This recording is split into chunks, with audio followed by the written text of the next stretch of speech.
I have a penchant for action. So I take action and I try to figure it out as I'm going. What was different to your approach? This vision that he was going to cut a check and then turn it into, millions of dollars out of the gate is just not the way it works. So I made a really terrible logo with that said Chomps on it. I think I used like Microsoft Word art. Picked up my phone. I had like 1,000 orders. I was like, there must be an issue, right? We were doing like 10 to 15 orders a day. I'm sorry, a week maybe at the time. We would butt heads a lot in the early days just because we were so competitive. We were so passionate about the brand. We just wanted to win and we didn't know how to communicate the right way.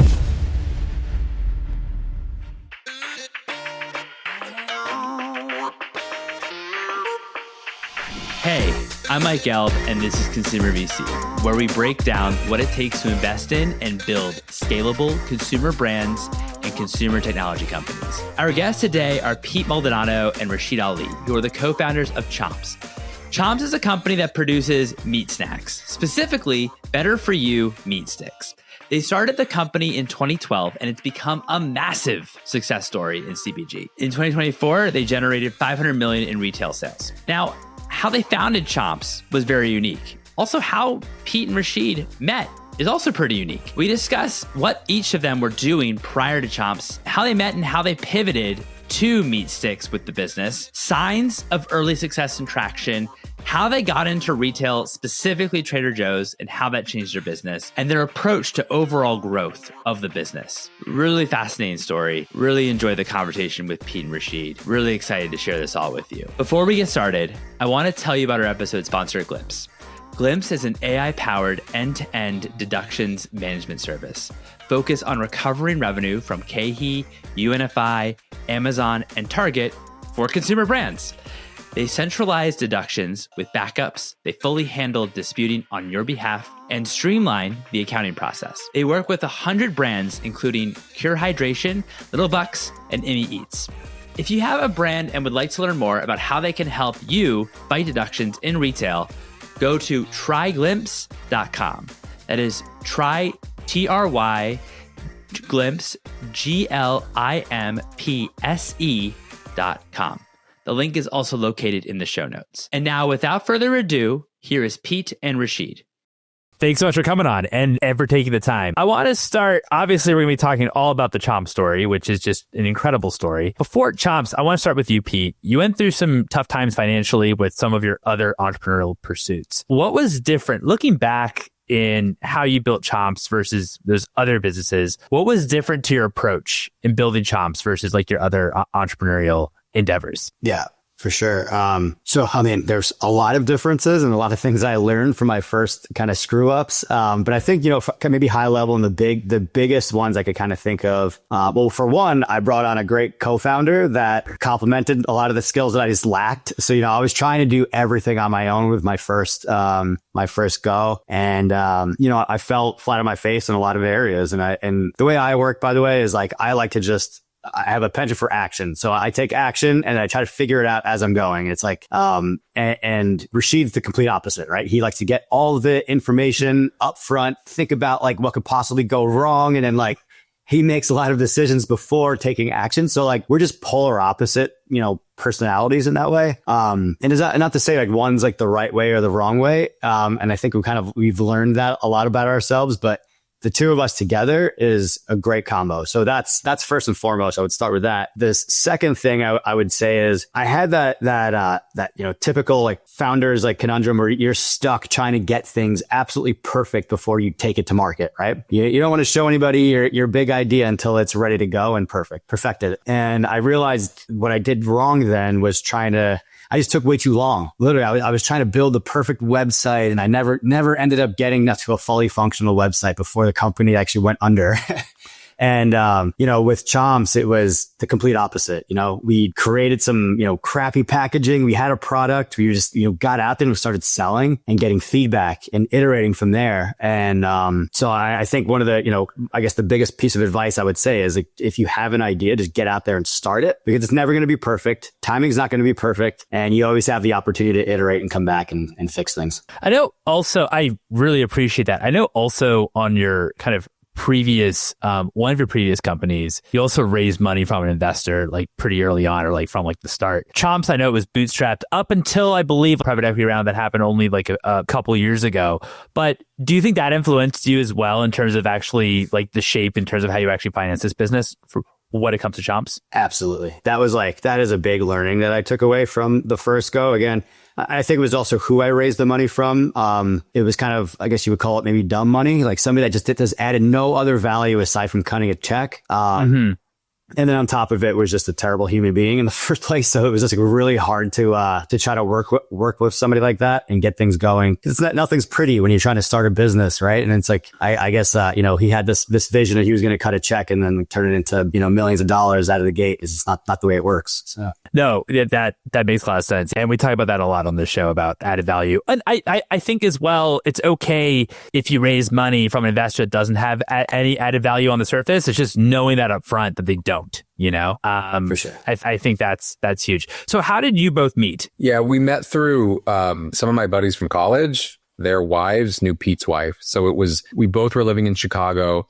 Originally, we were kind of just acquaintances. And then there was one night, there was a birthday party. We were all playing poker. And that's where Pete and I eventually started chatting. He had mentioned he had started a company. It was a mail order steak company focused with grass-fed, grass-finished beef, like a better type of beef and a really targeted market within the CrossFit community. And so Pete and I were chatting. I talked about what I did, my background. He talked about his. And honestly, he planted the seed in my head as far as like, hey, could he use some help? And so the next day I literally just texted him and we met up and that we became partners. It was really that night where we just started talking about this initial company get started. No, that's amazing. Pete, where did you get the original idea when it comes to a mail order business for grass-fed beef? Where did you also like discover or know about grass-fed beef? Because I feel like now it feels like everyone or it seems like everyone knows about grass-fed, but that certainly wasn't the case back in like 2012. For sure. So I started, paleo dieting, and I was paleo dieting because I was CrossFitting, and everybody who was CrossFitting was also paleo dieting. So it was all kind of went hand in hand.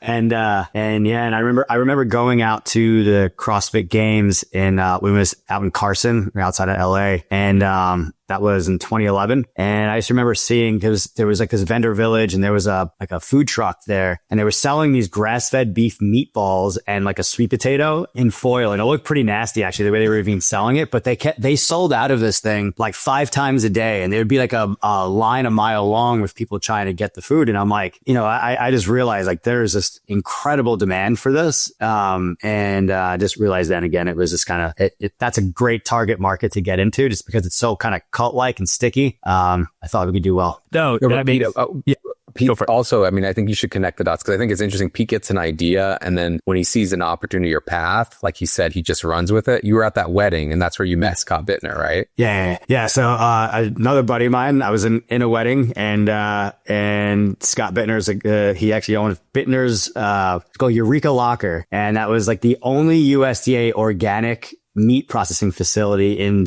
Illinois. And I was living in Chicago at the time, obviously. Right. And so got to talking to him about my idea that I wanted to start shipping, grass-fed steaks and ground beef nationwide, basically, like an Omaha Steaks. And he's like, great, I could do all of that for you. So I could basically get you all the meat. I could pack it, ship it, all of it. You just market it. I'm like, great.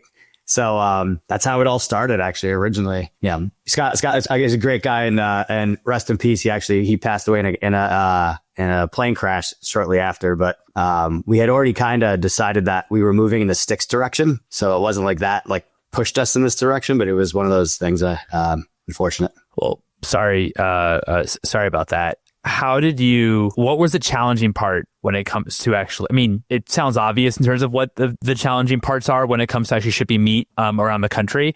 But for your lens, like how long were you actually doing shipping meat and ground beef around the country? And how long were you doing that before you actually started Chomps and actually shifting the business towards beef sticks? Yeah, so I would say like it was 6 to 9 months is really when we were doing just the steak business, the mail order meat business. And we wanted it to be bootstrapped, right? We wanted it to be something where we can kind of run it behind the scenes because we both had full-time jobs. And on paper, it seemed like it made sense because it still was an e-commerce business where you would get paid ahead of time, right? Before you ship the order. So like there were some cash flow games that we learned early on. But it was really expensive, right? Because you're shipping frozen. So the way to actually package that shipment, like the order had to be big enough for it to make sense. And you also needed to have a certain mix of steaks and ground to be able to make the economics work. There's a reason ButcherBox structures their bundles the way they do. Right. They're trying to hit this margin point.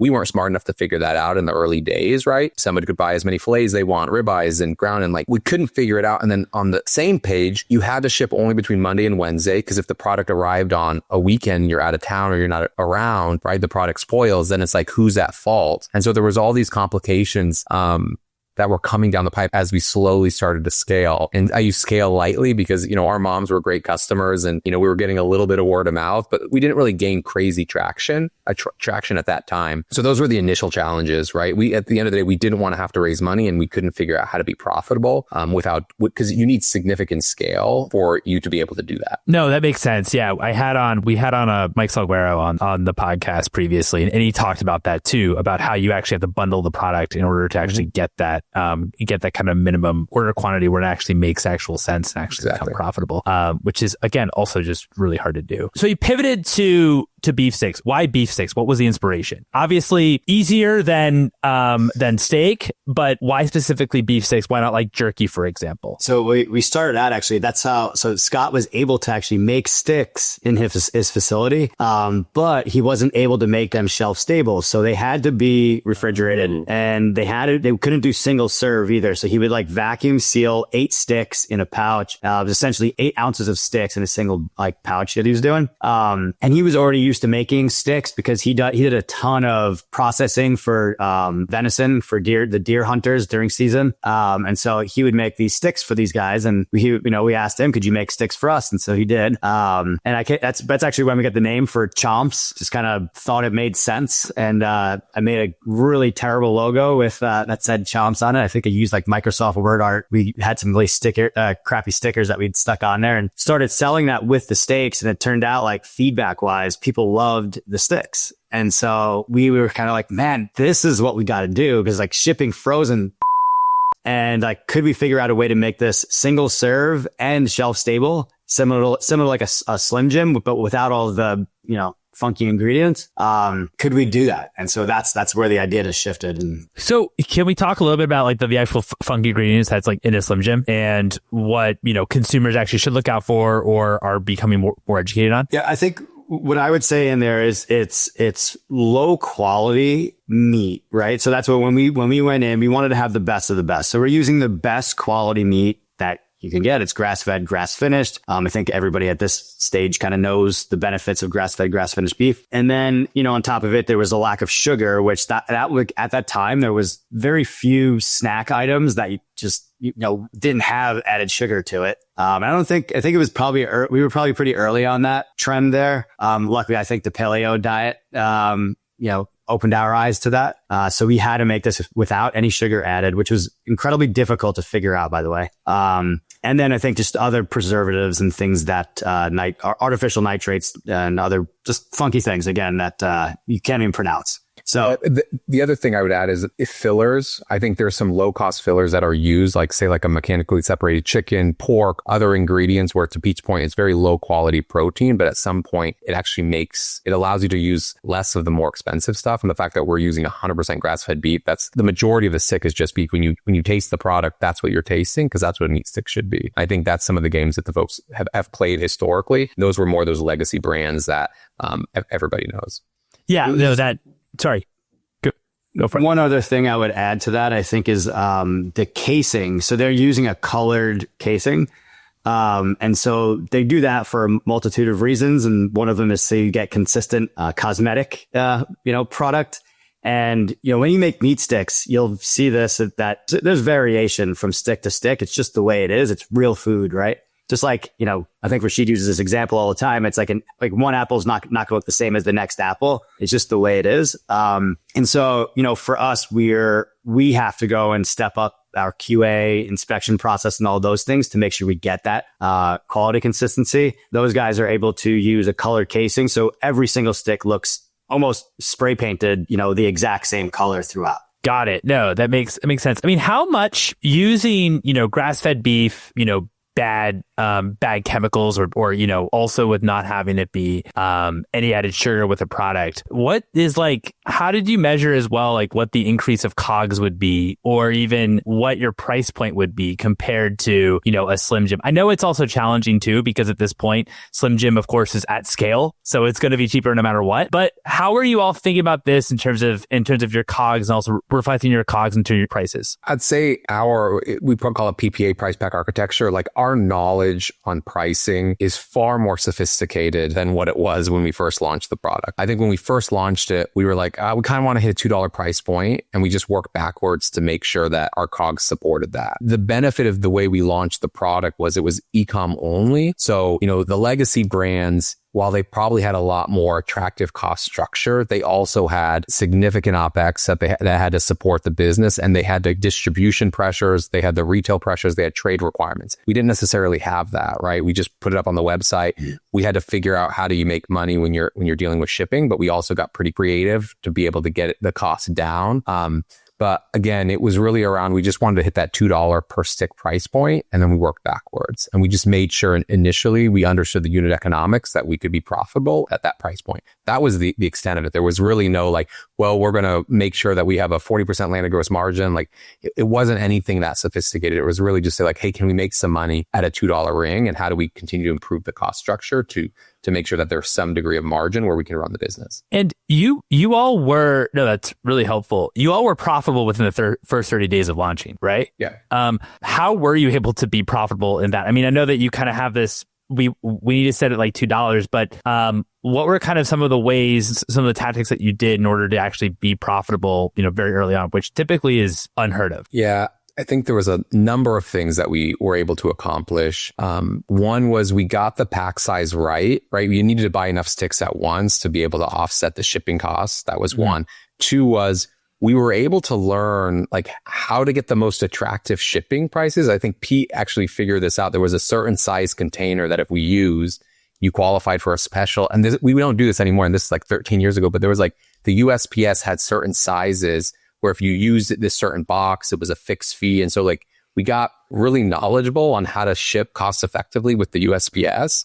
And you pair that with the right minimum order quantity. And if you do just e-commerce and get paid up front, and you play the net 30, 60, 90 payables game with your manufacturer. Yeah. So you were able to collect the money up front. You're able to push payables. So we were able to kind of start building the business. And that's effectively how we got profitable. And it was, you got to think of the business in early days kind of as that snowball. You want to make sure you get the right customers, and you want to make sure they order again. It's the reorder that allows you to be profitable. And the product was fantastic, and the customers came back, and that's what enabled it. So were you able to get a negative cash conversion cycle from day one, or pretty close? Yeah, because also we were able to get the right minimum order quantities with our manufacturer and order enough. So it all kind of worked out in the first 30 to 60 days. It was just based on our ability to, the way we work with our co-mans now is different, but before it was almost like a lump sum. So everything was rolled into it. So we weren't necessarily carrying crazy levels of inventory. That's amazing.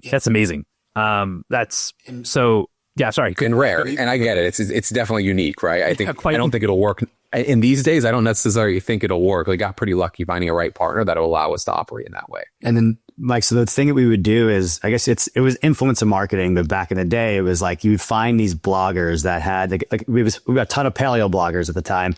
And we would say, hey, listen, how big's your email list? And so they would tell us, and we'd say, hey, we would love to do and we figured out very early that it had to be a dedicated email blast. It couldn't be where we're sponsoring a header or whatever of an email. It had to be a dedicated introduction. And we would say, what would that cost for you to just do an email introduction for us? And it had to be something authentic where this person was already a fan of the brand, of the product. They liked it. It was genuine and authentic, right? And so they would make their an email out to these people. It might cost us $500. It could cost $5,000 depending on the email list, but those converted so well that it didn't matter what the cost was. We always 10 to 20x our investment right away. And we had enough margin built in where it was and so we knew, okay, now the co-packer's able to do whatever, call it 1,000 pounds of production for us, which actually might have been a lot at the time. I can't remember. I think we started 400 or 500 pounds of production.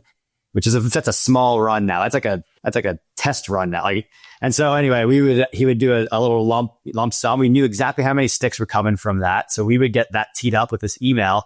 As soon as that product was going to land, we had that email go out. It was sold. We're packing boxes in my second bedroom, and that's out like as fast as you could turn it. But we always knew exactly what we could, as many, how many pounds we needed to make to fulfill this email list. And that's really how we did it. It was very lumpy, right? But we were like, for every blast, we were profitable. This episode is brought to you by Glimpse. Glimpse is an AI-powered end-to-end deductions management service focused on recovering revenue from KeHE, UNFI, Amazon, and Target for consumer brands.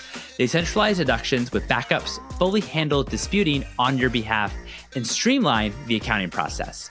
They work with 100 plus brands, including Pure Hydration. They work with 100 plus brands, including Cure Hydration, Little Bucks, and Emmy Eats. If you have a brand and would like to learn more how they can help you fight deductions in retail, go to tryglimpse.com. But that's also really, amazing because you know exactly when, the second that email list is going to come out. So you need to make sure you have inventory in stock and everything like that. So as you say, it is lumpy, but at the same time, it's very like the timing aspect is perfect, right? Because you know exactly when that's going to drop. It's predictable, right? Predictable. Yeah. Until it's not, and that's why there's an interesting, a funny story. We had sent samples to these editors. The website's called Uncrate, and it's just got a bunch of cool stuff. It's got there's an app or a website. Think about like Maxim, but it's got cars, it's got gear, it's got cool stuff that guys like. And one of my buddies, old colleagues, knew the editors at this website, and we just sent Chomps as samples to the editors to see if like maybe they could write about us. And we hear nothing back. Fast forward about it was like 3 or 4 months since we sent samples. Pete is moving from Chicago down to Naples, Florida, and I'm on my honeymoon in Bali. And I had put my phone in the hotel room because it's international, it's reception. So I pop back to the hotel and I grab my phone just to look. And at the time we were using Shopify, and every time you got an order, you'd get a text message notification. And when I picked up my phone, I had 1,000 orders. And I'm like, what? I was like, there must be an issue, right? Because we were doing 10 to 15 orders a day. I'm sorry, a week maybe at the time. It was pretty small. And so I call Pete, what? And both of us are thoroughly confused. I'm like, Pete, what's going on? Something's up with the site. And we were able to finally track down where the orders were coming from. And it was Uncrate. The editors just randomly posted about the product. Oh my gosh. And I think it was on there a couple of years ago. I haven't looked in a while, but you could look, and we didn't know. And we had accrued thousands of orders that we definitely didn't plan for. And so again, less predictable. And this was one of those situations where we had to reach out to each of the consumers, let them know the situation, ask if they were willing to wait for, I don't know, it was 6 weeks to be able to get actual product. And I want to say 95%, if not more, were yeah, sure, we'll wait. And that was one of those, it did a number of things, right? First, it showed the excitement for the product for a consumer that wasn't that hardcore CrossFit, paleo, keto, right? It was just a general guy that appreciated a healthier snack. And it also allowed us to scale a little bit, right? Because at the end of the day, like Pete said, we were doing 500 to 600 pound runs every time. This required us to produce 5,000 pounds. And so it allowed us to scale the business a little bit more.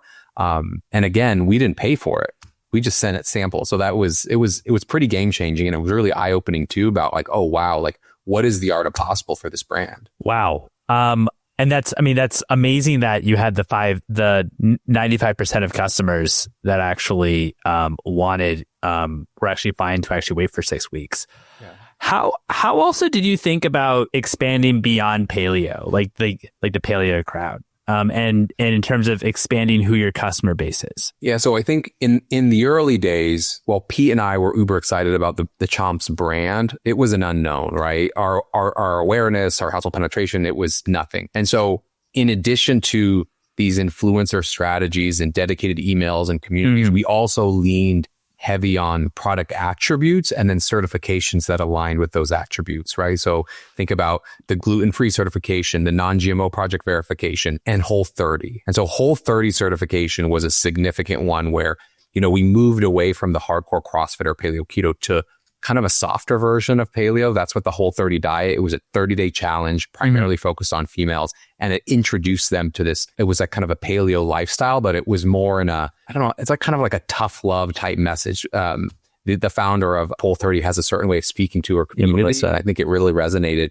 And that was a completely different type of consumer than we believe that was historically buying it. And that was again, it was another one of those game changes as far as like broader awareness and getting a consumer that really got what we were trying to accomplish. Yeah, that makes sense. And as well as kind of expanding to, how did that also influence the Chomps brand? Because I feel like when I see Chomps, like versus a Slim Jim or a or Jack Link's, like it's the Jack Link's like just feels pretty like masculine, you know, and very kind of towards that consumer, where Chomps, it feels a lot more kind of open, to be honest with you. And I love that. How did that was that kind of an eye-opening moment when it comes to for the Whole30, since that was targeted more towards, you know, women, or actually getting that certification? It was maybe opening up like your customer base to women. Did that kind of affect or made you rethink the branding for Chomps? Yeah, absolutely. And so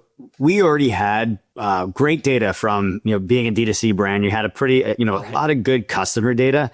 And so we were already aware that despite all of these, you know, this big uncrate email, which we know is leaning heavily guys, right? And then all these other influencers we worked with, if you looked at our customer base, it was heavily leaning towards female. Like it was like 70 to 80% at the time. And we were like, what's going on? Like we didn't quite understand why. And then it really wasn't until honestly years in, we got to 2018 when we had enough money to actually do some real panel data and do an attitude and usage study and figure out who's actually eating the product, who's buying the product, and also who's consuming the product, right?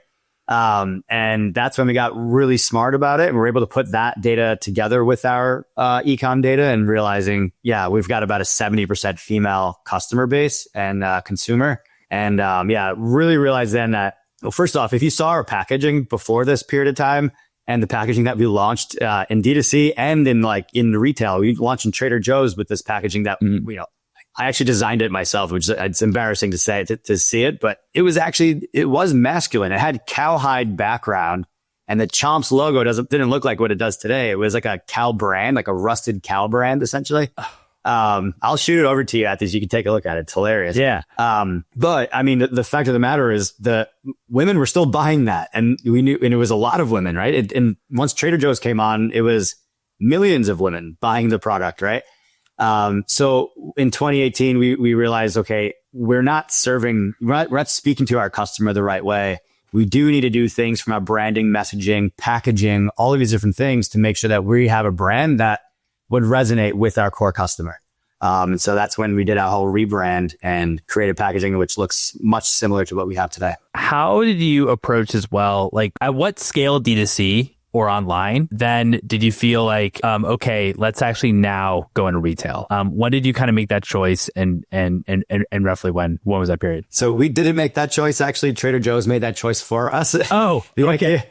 The idea was always that we were going to, we really had no aspiration to go into retail. We thought we were just going to be able to build this thing as a side hustle. And like we had like onesie twosie, like CrossFit gyms or chiropractor offices that were all ordering from us. But all we did is create a separate instance on our website, which was basically a wholesale portal, password protected and all of that. So people can go on and order. But they were just placing e-com orders, was on a different portal and with different pricing. So really we had no, especially national retail, we had no presence there.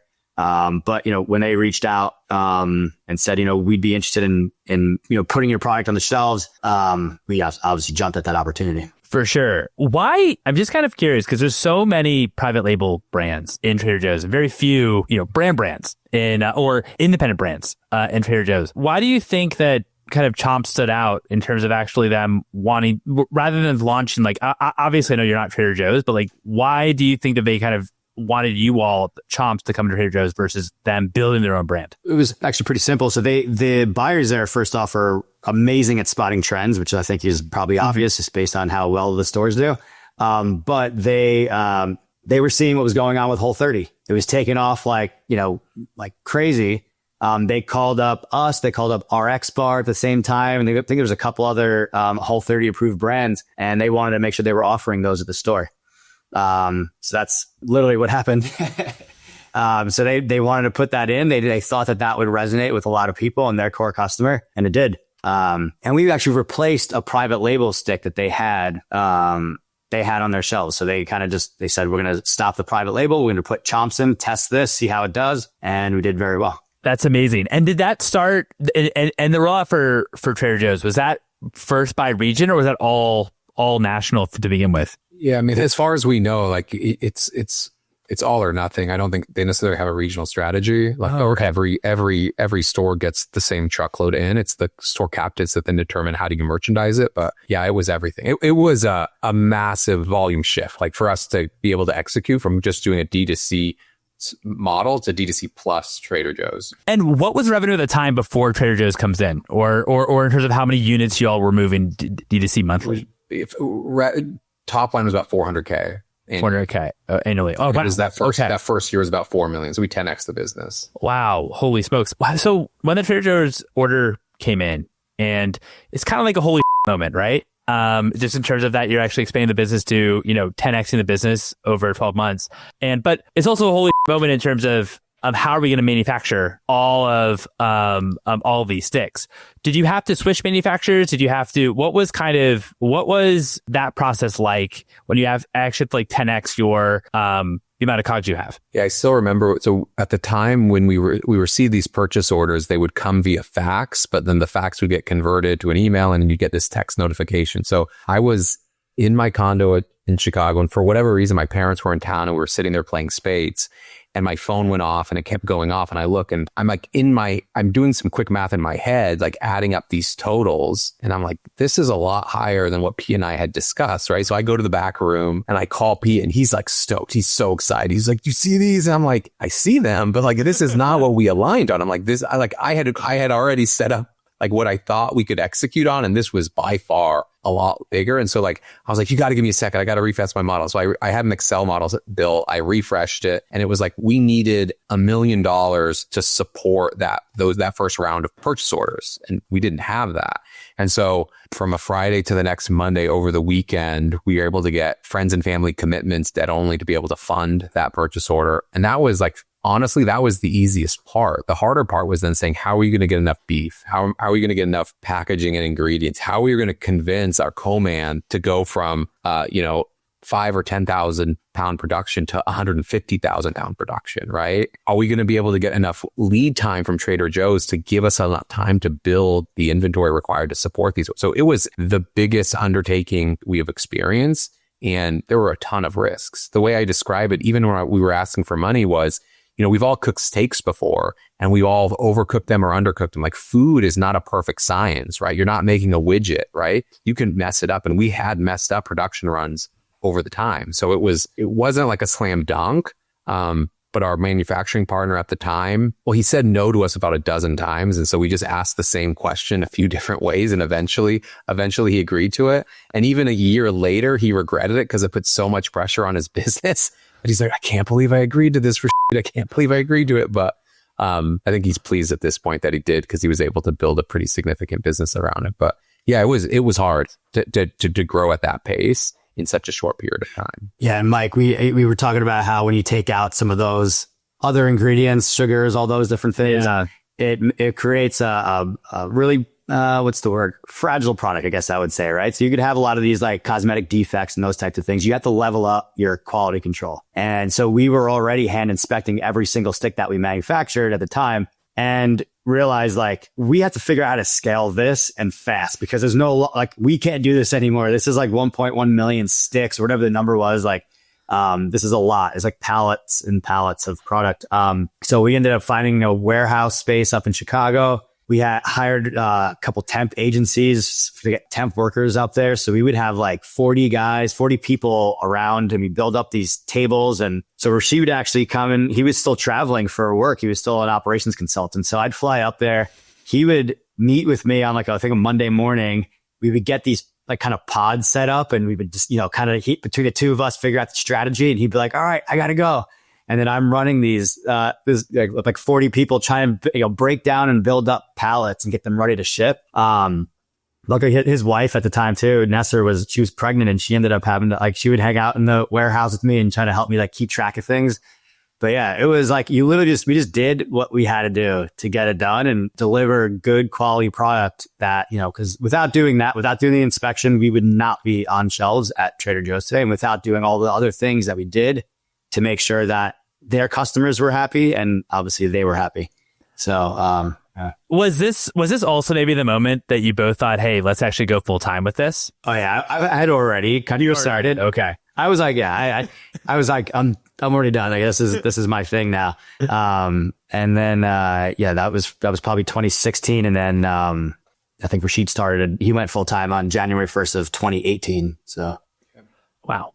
Amazing. How did you also think, from after Trader Joe's, and how did you also, because what I've heard from founders as well is getting the order, getting into a big retailer. I mean, Trader Joe's is obviously like incredible, and so hard to do.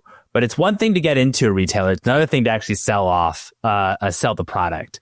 Obviously, a lot of sample for new brands that translates to a lot of sampling and making sure that people have the opportunity, customers have the opportunity to try the product before they buy. How did you also approach, since you went into Trader Joe's nationally, which seems like the only way to go to Trader Joe's, how did you feel like you also had to support that when it comes to making sure that obviously people are buying and you're getting the right velocities that you set out for? I'd say this is a testament to Trader Joe's. We believed we were on the right side of a bunch of trends. Trader Joe's saw it too, and that's the reason they brought us in. They know how to price product the right way. They know how to merchandise it the right way, and they bring in product that their consumers want. Right? They're not going to bat 1,000, right? There's a likely instances where they've taken a shot at something and it hasn't materialized, but that wasn't the case with Chomps. It was the perfect product at the perfect time, and it performed far better than anyone would have expected. And it didn't require any trade investment or marketing or demos. It just flew right out of the gate. And to the point where when Trader Joe's brings in a new product, they have a new product aisle. It's the first aisle when you turn in the store. So we had 2 points of distribution. We had the normal set, which was randomly spread throughout the store, and then on that turn. And I think within 8 weeks or 6 weeks, we got a second round of POs because it was turning so quickly. And so it was a foregone conclusion. We're wow, we are crushing it. We launched with a single product, 6 months later, we launched a second SKU, and now we have 3. But it was the right product, the right place at the right time. And it's a testament to Trader Joe's being able to merchandise it and price it the right way. Because if you think about it, it was a pretty low entry price point. I think at the time they were pricing it at $1.59. And so it was low risk for consumers. They're always, a Trader Joe's consumer was always excited for the new, what is the new product they're bringing in? And so they have these diehard loyalists that were willing to try it. And they tried it, but then they came back and bought more and more. Yeah, I would say the one thing, I just want to correct one thing here. So you said the next order came in 6 to 8 weeks after. That's not at all what happened. So we came out. We launched August 8th of 2016, and the product, so we got the initial day, 2 days worth of data, and the buyer kept us abreast of what was going on and how it was performing. And she kept saying these numbers are really, really high, but we always have this when the product's on this new item shelf that she was talking about. Mm-hmm. She's like, when it comes off, it's going to definitely dip back down. And that just never happened. It just kept going and growing and growing. And so, within 5 days though, she realized that could be based on our lead time. We had 17-week lead times when we launched with them, by the way, which I don't know how we got to approve that, but they did. So yeah, she realized if this keeps going, we're going out of stock in 5 to 6 weeks. Right. So she had to give us a PO now so we could get, the wheels turning and get the product made. So we can limit that out of stock period. So we ended up going out of stock, I think 6 or 7 weeks, like Rashid said. But then there was a period of time we weren't on the shelves anymore until we were able to deliver new product. And then we realized okay, these are the real velocities that we have to plan for. So we just continued building the business around that. So then we got, monthly POs from them and that's never stopped since, that second round.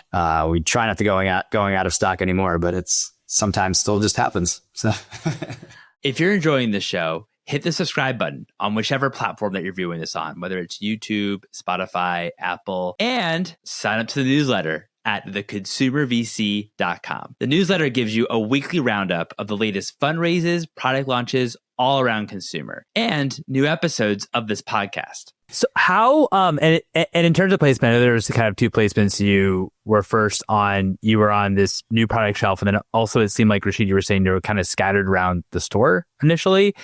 When did Trader Joe's decide to put you at the checkout? I would say like pretty early on, we started just noticing it, right? So again, corporate doesn't decide. I think the store captains decide where they want to merchandise. And I think a few of them realized that Chomps was, took up really little real estate, and let's put it on a couple of those cups at the register. And I think these captains talked to each other, and I think they figured out that it was a great product. So like pretty early on, we started noticing that it would show up on front end. And now I would say majority of the time you would find us both somewhere within the store and then also across each of the registers. Got it. That makes sense. How did you approach like SKU expansion and actually launching new flavors? When was the appropriate time when it made sense to actually launch a new SKU? Because sometimes we talk to some founders where they launch, quite a few SKUs up front, which Chomps took a very different strategy there.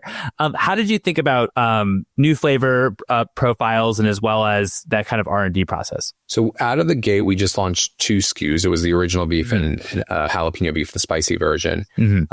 And Trader Joe's was really wanting a poultry option. They originally wanted a chicken stick, which we were working on, and it was just we struggled without the sugar to make it, and so we pivoted to turkey. And so again, I think part of the innovation was a pull from an amazing retail partner saying like they wanted this, and that was the kind of the original catalyst to launch with the turkey. And then since then, I mean, again, over the course of 13 years, I think right now we have 11 recipes, maybe 12.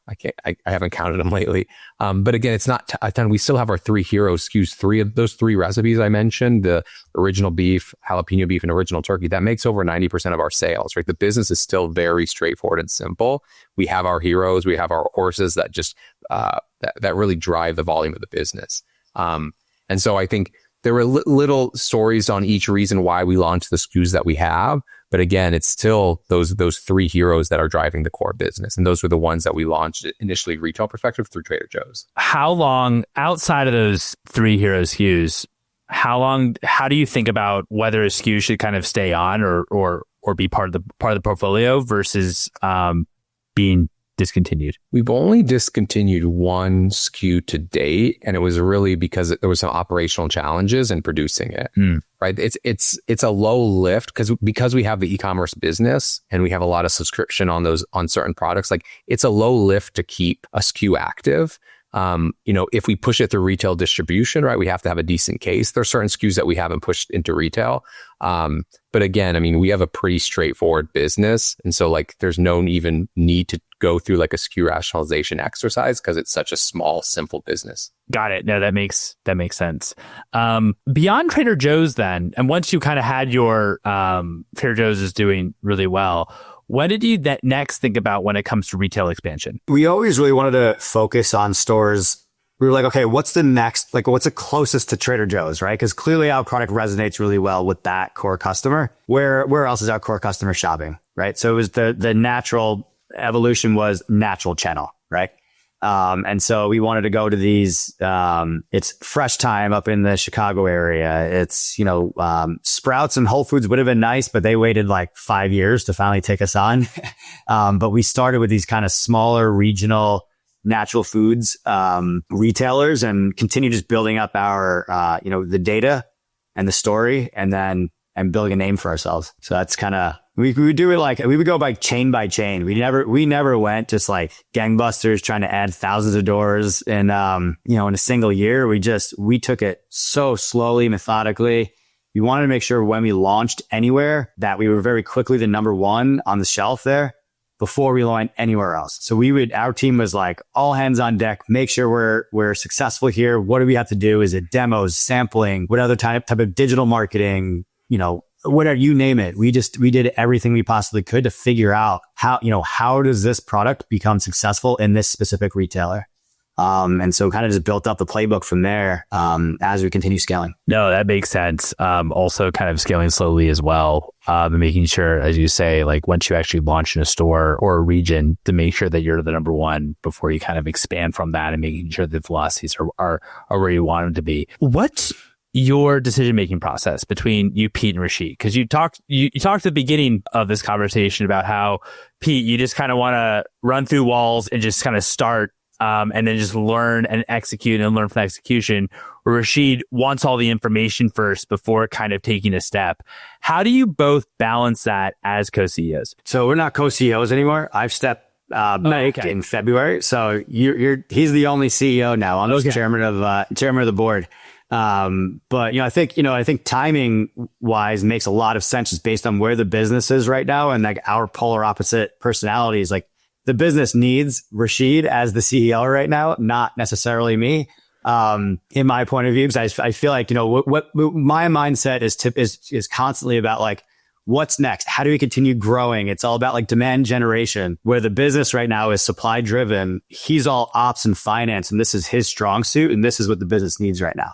So, but I could I think maybe talking about our brainstorming, how that typically works. And I'm the idea guy. I've got a plethora of ideas, way too many actually, and most of them are not good. However, what'll typically happen is I'll get fired up about something and I'll be like, hey, Rashid, you got a second? Like, I want to tell you something. So I'll pitch him an idea and he'll just sit there and think about it. And he'll be like, no, well, that doesn't work because of this, but you could do this, this, and this. So like this is one good thing about Rashid is that and even though I have so many ideas, I don't bog him down with it. Like most people might eye roll and just be like, oh, goddamn, like he's got another idea now.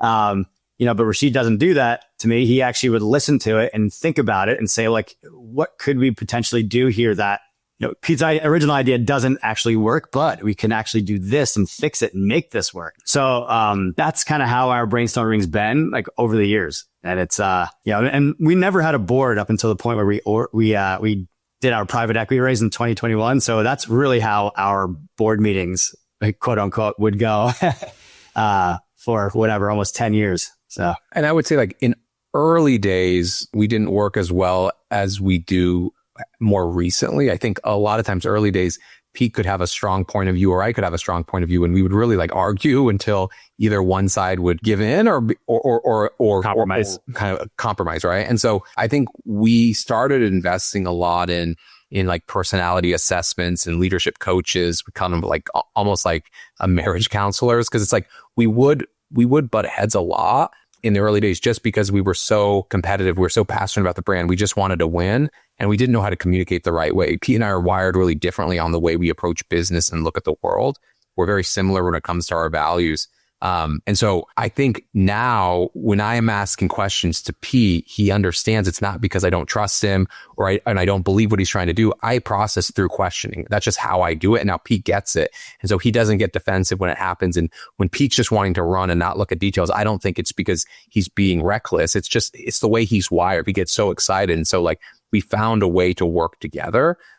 Which again, I always say like the best partnerships are the ones that bring diversity of thought. Because if you both think the same way, while it will feel great because you guys are thinking the same and you'll run into the wall together, right? You want something that's thinking differently and has your back for blind spots that you may have. And so like Pete and I definitely think about things differently, and it's allowed us to get to where we are today. Was there ever a debate or argument early on about the direction of Chomps that you actually felt like whatever compromise happened or whoever kind of which direction you all went was really impactful on how Chomps is today? I would say you had mentioned when Pete went full time and when I went full time. Obviously, there was a 2-year gap. And I think that in itself was one of the biggest points of contention. I think I was a little bit more hesitant given I had just got married. I had a kid. Like I was the only one working. I met my wife when she was in London, so she wasn't able to. So there's factors that required me to work. And like Pete sometimes thought that it was because I don't want to put words in his mouth, but anyway, that was a point of contention, I think, early on as to like, why won't Rashid go full time? Why won't we go all in? In my mind, I had really clear reasons, and it was black and white.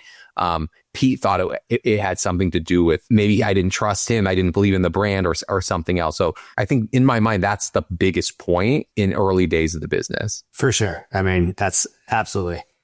we actually, I think we had the emails to confirm that. But yeah, it used to get colorful, to say the least. Yeah. I mean, he waited till you were doing 20 million in revenue to go full time. So that's I still like, what's going on, dude? No, I think the last conversation we had about it, where I was like, the value creation here, like it's going to take we're doing 20 million in revenue right now. Like if you just put out a multiple on what some of these other brands were selling for at the time in terms of, for exits, it's like it would take you 150 years to work and to make create that type of value. So I think that maybe helped get him over the edge, but yeah, it was the right time though. I think, 2018, and we made our first hire too, and we got an office. We kind of like professionalized the entire business. I think it was all right around the same time that we figured out all that branding we talked about before, kind of, zeroing in on what the brand's about and our brand DNA, and, how do you message and speak to the customer, and all those things came together at once, and rest is history. Why? No, I really appreciate that, and both how open you are about that. Why did it make sense to bring in a private equity? Before you brought in private equity partner in Stride, you all were bootstrapped, I believe. So why did it make sense at that time a few years ago to raise a round and bring in Stride Consumer Partners? Yeah. One thing just for facts, here. So we had a couple investors / advisors that we raised a total of 600,000. It was at a time when the business was already doing 10 million, I believe, in revenue, and we were already profitable. We didn't need the money, but what we were looking for were people that have been there and done that. And one of the things about Rashid and I that we both align on is we realize that we don't know everything, right? And we're continuously learning. Even today, we're still trying to push the envelope and figure out, everything that we possibly can about this business and how to be successful. And so we knew that we needed to have some people around us that have been there, done that we could lean on, right? I think, so anyway, that being said, it wasn't because the company needed money. It was still already profitable, but we just did that as like a formality to kind of keep these advisors interested in what we were doing. That's kind of how we were thinking about it then. Same thing. We did this. It was the same kind of mindset when we did our private equity raise in 2021, with the caveat. It was a very different because we were trying to figure out, okay, how do we de-risk the families now too? So when we raised money, it was all secondary. The business did not need the money. And so none of that money, to this day, we've raised $600,000 or 700. I can't remember the exact number of primary capital. So that's kind of the way that we've ran the business from the beginning. Amazing. Yeah, but Mike, the reason we felt comfortable at the time doing the minority investment we did at the end of 21 was exactly to Pete's point. We're coming out of COVID, right? There was so much uncertainty, like it put so much stress and pressure on the business. And it was really just a chance to say, like, we've taken the business this far. Let's put at least some chips away and feel comfortable. And actually gave us kind of this renewed energy and spirit to be able to say, like, now let's take it to the next level and look where the business is now. No, totally. Why was it important also for Chomps to become a B Corp? I would say, like, we're always trying to find ways to make ourselves better. And we just appreciate the B Corp structure as far as like really thinking about accountability and how you're impacting the environment, how you're thinking about your people and growing the company. And so we were excited to sign up for something that's going to force us to continue to be better. It was a year-long process to go through it to make sure that we were really more qualified to meet the B Corp requirements. But again, it was just kind of part of our culture on challenging ourselves to be better. And it was a program that we got pretty excited about. Our president and COO, Liz Carter, had gone through a similar process with a prior company. And so she helped us shepherd us through the process, as well as some key folks on the team. And it was a long process, but we're pretty excited to finally get that certification. And we just announced it a few weeks ago. Yeah, Mike, I think one of the things and the reasons that we went with and did B Corp and specifically is because, I think there's a whole lot of greenwashing and things being said that aren't quite true and a lot of gray area marketing, right? That you see, especially in this food industry, which is sad to see. And I think for us, like anything that we do, we want to make sure that there's some level of accountability, like Rashid said, and this like third party just verification and making sure that, you know, for one, just to challenge ourselves, and then two, just so anybody like looking at us from the outside knows like, yeah, these guys are doing things the right way. And here's the proof. And so that's kind of, you know, that's just, we feel really strongly about that. It is an issue especially in the natural foods industry. It's sad to say, but that's just the way it is. That makes a lot of sense. I commend you both in terms of getting that certification. I know you also released, which I really enjoyed reading about, your protein snacks, guide, or rather, the study that you revealed about protein snacks, and about how, you know, protein, it's been, I mean, I went to, you know, Expo West this past year, and just seeing the amount of brands and protein, it seemed like the real mega trend that kind of emerged out of Expo West. Not just Expo West. It's been percolating for years. Outside of beef sticks, which of course is your main line of business, are there any other snack categories that you think that there's opportunity in when it comes to protein that you haven't seen yet? No, I don't. And to your point, I think that maybe there's a little bit of like over proteining going on, if that's a word. Yeah. Yeah. You know, and I think, you know, listen, like the reason we created this brand in the beginning, you know, was because I wanted to find a way to make my, you know, lives easier for my clients and all of that. So they get enough protein in their diets. Most people still don't get enough protein in their diets, despite all of the crazy amount of protein out there. And this is me speaking about my own, train of thought on it. I feel like there's protein being added to literally everything you could possibly imagine. I think things that you just don't need added protein. It might be a bit of overkill at some point. However, I do understand why it's so important, because still, despite there being so much protein everywhere, people are still not getting enough of it. So I think that's, you know, maybe it's a good thing, maybe it's a bad thing, maybe it's more annoying than anything, but that's kind of the way I feel about it. The one thing I like about our product is that it's where protein is supposed to be. It's actually meat. Yes. And this is what it's made for. It's naturally protein, and I'm not adding additional protein to it because it doesn't need it. Yeah. And I think, you know, the protein trend is getting magnified by the GLP-1 situation, right? Where folks are becoming more aware of, you know, the drug can work really well, but if you don't consume enough protein while on it, it could have pretty negative effects. So I think that's also kind of magnifying this need and desire for convenient protein. As far as Chomps as a business, we've got a lot of work to do with our core. Now we have a pretty, let's say, robust innovation pipeline, and we're trying to think about where Chomps has permission to play, whether in category or out of category. But honestly, we don't need anything until like 2027 or beyond. There's a lot of opportunity with our core and look, we got this far being focused and disciplined, and we're not going to change from that core mission. Yeah, I completely agree with you both when it comes to what's out there. I mean, it seems like there's a bit of a bifurcation when it comes to protein, where you have one group that's maybe protein everything, where, if it has, I'm just looking at like the protein label and seeing how much protein it has on this product, even if it is, you know, ultra processed or whatever, but like the fact that it's protein. And of course, and brands are using that as a selling point for the product itself. And then you might have another group that's like, okay, I actually want whole foods. I want kind of, that's when I actually really want protein, that's actually the protein that I want.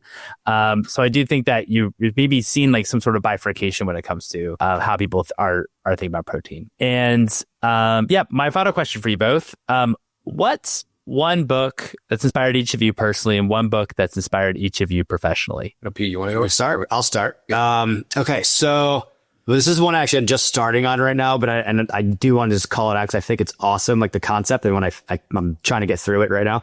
But this is, I don't know to butcher his name, but it's like Sahel Bloom, and it's the 5 types of wealth. Yeah. And I think it's like it's a awesome book. I honestly don't even think that way. And before reading this, I was like, oh my God, I've heard of like things like the 4 quadrants and these types of different things. And that's like just such a good concept to think through, like think about time as a bit of wealth. Like that's like a version of wealth. Right. And so, you think about your social health, your mental health, physical health, financial, and that's, to me, it's like, okay, if you can't have any of those without the other. And if any one of them is is lacking or you're missing, all the other ones are going to suffer. So you need to be focusing on all 5 to be truly wealthy, right? That's a great one.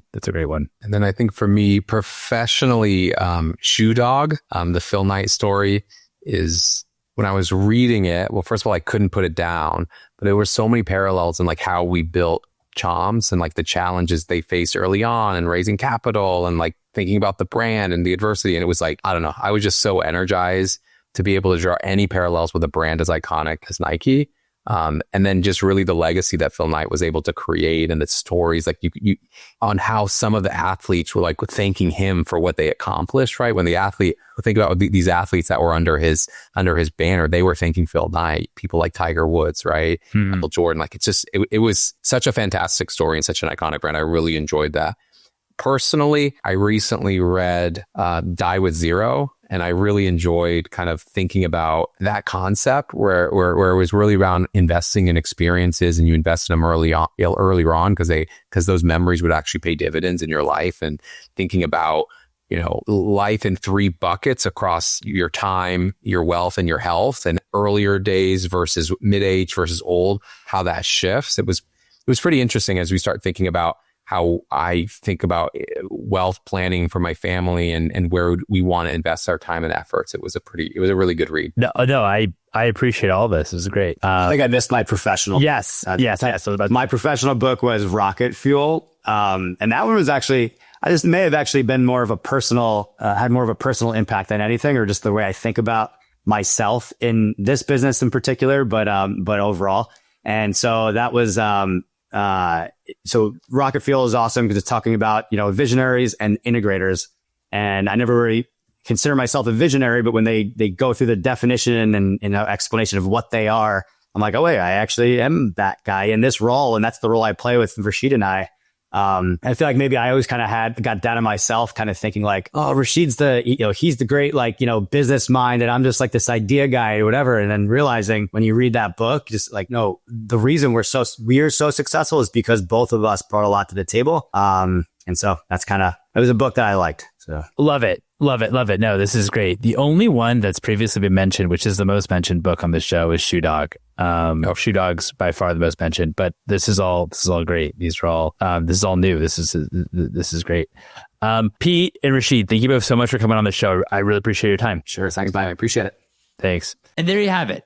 Thanks for listening to the episode. If you enjoyed it, please subscribe to the newsletter at theconsumervc.com and subscribe on YouTube, Spotify, or wherever you're listening to this content. Thank you, Glimpse, so much for sponsoring this episode. Until next time.